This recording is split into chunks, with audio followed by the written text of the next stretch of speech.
జీ5 ఉండగా మీ favourite TV shows ని మీరు అస్సలు మిస్ అవ్వలేరు. Complete free. ఏమైంది? ఎందుకంత టెన్షన్గా ఉన్నావు?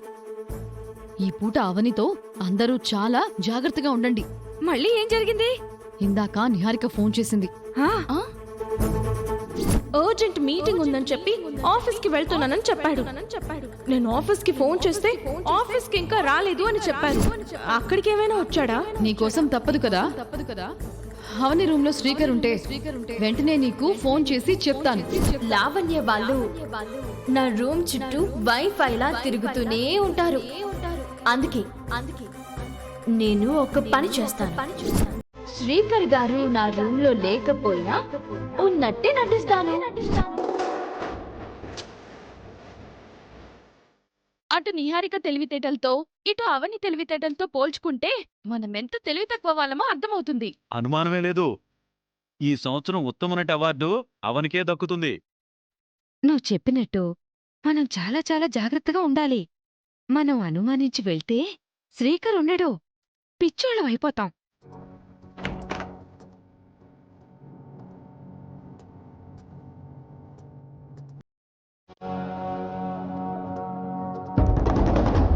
ఓ, వచ్చింది. రండి రండి.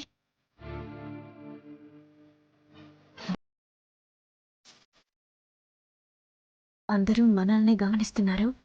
వాళ్ళ వైపు చూడకుండా నెమ్మదిగా వెళ్ళిపోండి. సరే, నువ్వు జాగ్రత్తగా మేనేజ్ చేసుకో.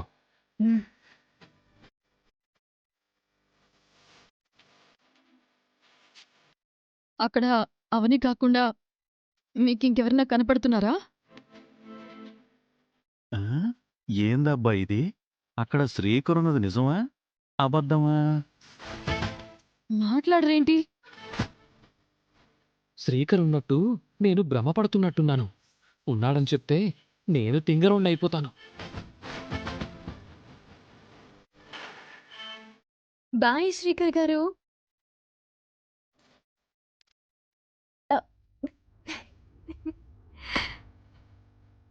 మాట్లాడండి. నాకు అవని తప్ప ఎవ్వరూ కనబడట్లేదు. శ్రీకర్ లేకపోయినా శ్రీకర్కి టాటా చెప్పినట్టు ఎలా చెప్తుందో చూడు. మనం మరీ అమాయకులం అనుకుంటుంది. అవునవును, అక్కడ శ్రీకర్ మావయ్య లేనే లేడు. అవని ట్రాప్ లో పడకూడదు.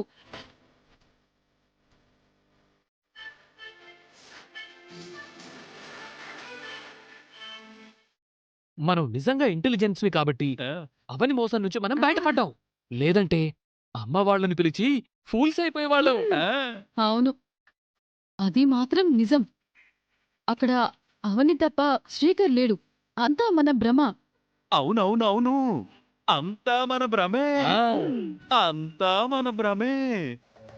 బయట ప్రపంచానికి తెలియని భార్యాభర్తలం కావడం వలన ప్రతిసారి ఎవరికి తెలియకుండా ఇలా దొంగల్లా కలవాల్సి వస్తున్నందుకు చాలా బాధగా ఉందండి.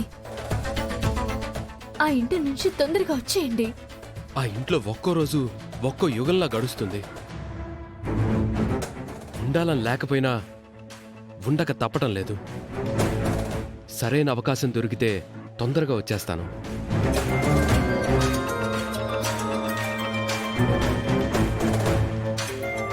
మా బాస్ కాల్ చేస్తున్నారు. నమస్తే సార్. నమస్తే Srikar. How are you sir? I'm good. What about you? Fine sir, thank you. హైదరాబాద్లో బోర్డ్ ఆఫ్ డైరెక్టర్స్ మీటింగ్ ఉండొచ్చాను. అవునా? నిన్ను కలిసి వెళ్దాం అనుకుంటున్నాను శ్రీకర్. Sure sir. ఎక్కడికి రమ్మంటారు? నేనే మీ ఇంటికి వద్దాం అనుకుంటున్నాను. రావచ్చా? ఎంత మాట సార్, తప్పకుండా రండి. ఎంగేజ్మెంట్ అయిందని విన్నాను. మీ ఫియాన్సీని పరిచయం చేస్తావా?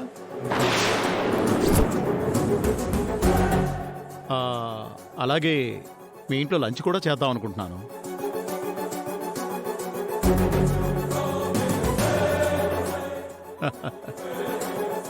మా బాస్ ఇంత మొహమాటం లేకుండా ఎలా అడుగుతున్నాడని అనుకుంటున్నావా? నేను భోజనం దగ్గర అస్సలు మొహమాట పడినయ్యా. ఏంటి శ్రీకర్, సైలెంట్ అయిపోయావు? నేను రావడం ఇష్టం లేదా ఏంటి? అయ్యో, అలాంటిదేం లేదు సార్. మరి నన్ను ఇన్వైట్ చేయవేంటి? రండి సార్. బట్ నా ఫియాన్సీని మరోసారి పరిచయం చేస్తాను సార్. No way. ఈ ట్రిప్లోనే చూసి వెళ్ళాలి. ఎందుకంటే నెక్స్ట్ వీక్ నేను యుఎస్ వెళ్తున్నాను.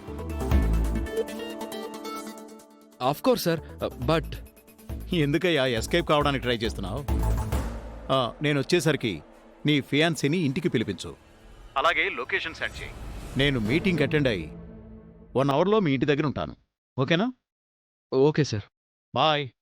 Bye sir. My god, fiancee అని అన్నారేంటి? ఇంటికి లంచ్కి వస్తాను, ఫియాన్సీని ఇంట్రడ్యూస్ చేయన్నారు.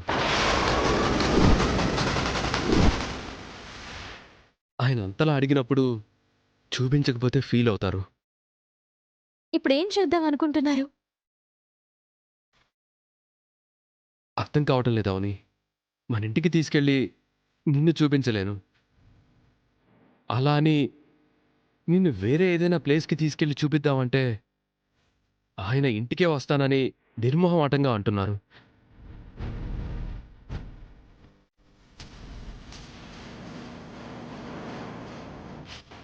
ఇప్పుడు సమస్య నుంచి ఎలా బయటపడదామని అనుకుంటున్నారు? ఒక్కటే దారి కనపడుతుంది. ఏంటది? నిహారిక ఇంటికి తీసుకువెళ్ళి నిహారికను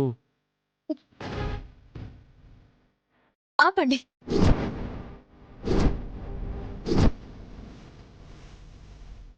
దయచేసి మీ నోటితో అలాంటి మాటలు అనకండి. నేను తట్టుకోలేను. ఇంట్లో వాళ్ళ ముందు నా గురించి చెప్పుకోలేని పరిస్థితి, బయట వాళ్ళ ముందు చెప్పుకోలేని పరిస్థితి.